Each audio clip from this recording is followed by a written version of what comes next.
हत्या के मामले में 16 फरवरी 2021 को अम्बाला शहर नगर निगम की पार्षद रूबी सौदा सहित 8 लोगों पर मामला दर्ज किया गया था। तब से रूबी सौदा नगर निगम की मीटिंग में शामिल नहीं हुई तो निगम कमिश्नर ने उनके घर पर नोटिस चस्पाकर कारण बताओ नोटिस जारी किया था, जिसके बाद यह मामला अम्बाला के कमिश्नर के समक्ष पहुंचा और रूबी सौदा ने अपना पक्ष रखा। इस मौके पर भाजपा के मनोनीत पार्षद संदीप सचदेवा और उनके साथ मौजूद रहे।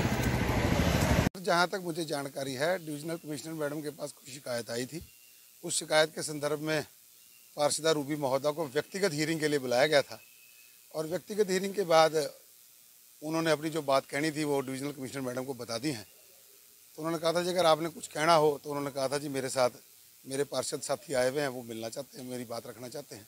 तो हमने तो यही कहा जी ये निर्दोष है, इनके साथ इंसाफ होना चाहिए। दलित महिला है, इसके साथ इंसाफ होना चाहिए। कुछ लोग अपनी गंदी राजनीति की वजह से इस दलित महिला पर और अत्याचार करना चाहते हैं और हमारा ऐसा मानना है कि इसको इंसाफ मिलना चाहिए। तो मैडम ने कहा ठीक है जी, और कुछ उन्होंने अपनी बात सुन ली है।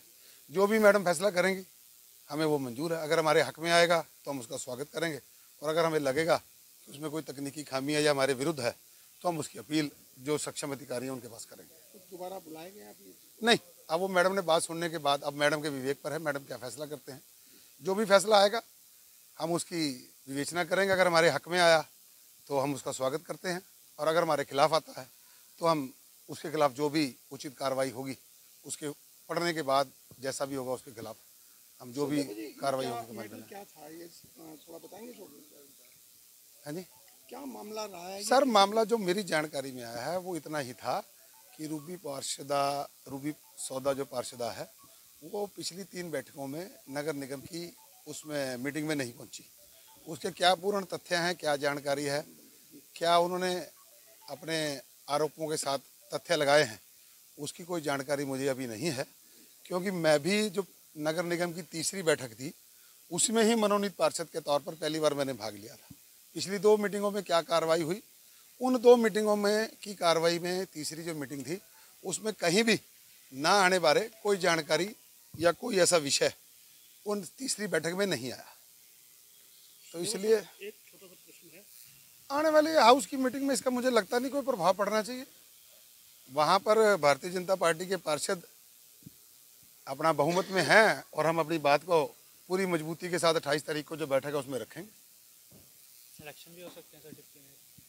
अभी कहाँ सर, ये तो सरकार का विषय है। सरकार जब चाहेगी इलेक्शन करा लेगी। सब मेरा नाम दीपक है। तो मेरे भाई 16 फरवरी 2021 को मेरे भाई का मर्डर हुआ था। तो इसके मेरे एफआईआर में 10 बंदे मेरे एफआईआर में नाम है, जिसमें से 9 बंदे तो पुलिस ने पकड़ के उनको जेल के अंदर बंद कर रखा है, जिसमें से वार्ड नंबर 14 एचडीएफ की पार्षद है रूबी सौदा, जो अभी तक फरार चल रहा है, 1 साल से ऊपर हो चुका है। तो बस मेरी यही मांग है कि रूबी सौदा को अरेस्ट किया जाए। और मैं इस रूबी के चक्कर में कहीं ऊपर तक एप्लीकेशन दे चुका हूँ, मंत्री साहब से मिल चुका हूँ, चंडीगढ़ हेडक्वार्टर पुलिस वहाँ पे भी एप्लीकेशन दे चुका हूँ, एसपी साहब से मिल चुका हूँ।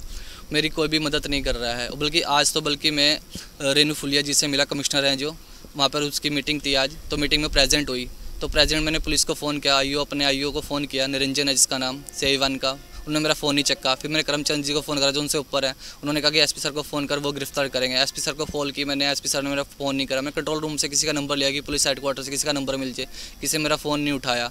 और जिस कारण जब उसका वारंट इशू हो चुका है तो उसको अरेस्ट करा जाए ना। जो अरेस्ट नहीं करा तो वारंट क्यों निकलवाया उसका? तो मेरी यही मांग है कि उसको अरेस्ट किया जाए। जो अरेस्ट नहीं करा तो वारंट कैंसिल करवा दो। तो कोर्ट की तरफ से भी कोई रिस्पॉन्स नहीं है। अभी मेरी एविडेंस बाकी रह गया, चीफ हुआ है, मेरा क्रॉस बाकी रह गया। मैंने जज साहब के सामने भी बात करी है कि उन्होंने, निरंजन ने बिना जज को भी पर्दे में रख के रूबी सौदा को कोर्ट में प्रेजेंट किया था, जिससे जज साहब को इस बात का पता नहीं था कि उसके वारंट इशू निकल रखा है। तो मैंने जज साहब के सामने भी ये बात रखी, तो उन्होंने कोर्ट में निरंजन को बुलाया था जो मेरे केस में आईओ है। तो उसने अपनी कोई बात रखी होगी, उस बात का मुझे पता नहीं है।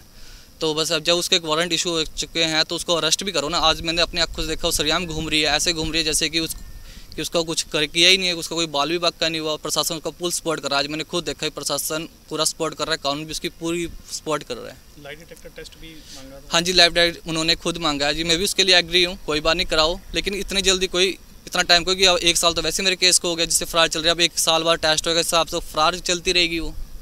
जब झगड़ा हुआ था तब कौन कौन लोग इन्वॉल्व थे? केस में जो जो जिस टाइम मेरा